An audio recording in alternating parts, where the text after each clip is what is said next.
السلام و رحمت الله و برکاته. برادر ما در رابطه به خدا گفتن سوال کردن.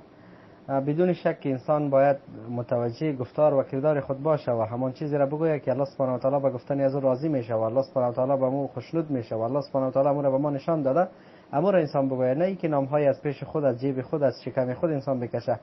خوب لفظ خدا در قرآن و در سنت نیست و الله متعال به ما دستور داده که ولله الاسماء الحسنى فادعوه بها.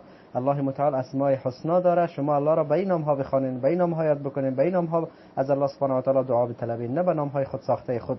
لہذا این خدا گفتن درست نیست. برادر گرامی، ما در این مسئله بارها ادله را جمع کردیم و ذکر کردیم الحمدلله، و این یک گناه بزرگ است که مردم ما شما متوجه از این نیستن. خدا میگن و خدا معناش هم غلط هست، به خاطر از اینکه خدا یعنی خود پیدا.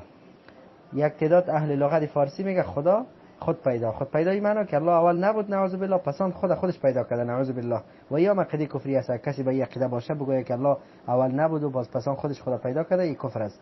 و دومی که خدای میگن، اصل در کتاب شمه در علم نحو یک کتاب است، در اونجا میگه خدا در اصل خدای بود، خدای که خود آمده و بعد از او الفش همزهش حذف شد و یاش حذف شد و چطور شد و چنان شد، باز خدا جور شد، همین لفظ خدا جور شد. لہذا این به این معنا هم غلط است.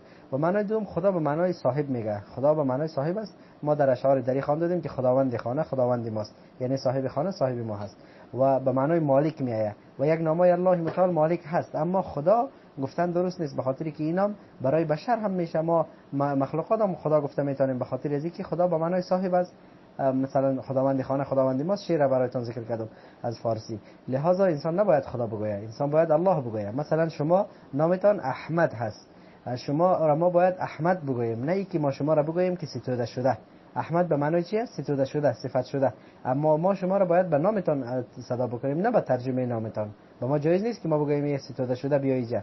لہذا انسان باید متوجه باشه الله متعال به ما دستور داده که الله 99 الله سبحانه و تعالی اسماء الحسنا داره، شما الله را با اسماء الحسناش بخوانید و در اسماء الحسناش خدا نیست. لہذا دوستان و عزیزان ما باید متوجه این نکته باشن، از لفظ خدا گفتن، یزدان گفتن، از این لفظات دوری بکنن، بلکه لفظای منصوص در قرآن و در سنت را استعمال بکنن و برایشان اجر حاصل میشه.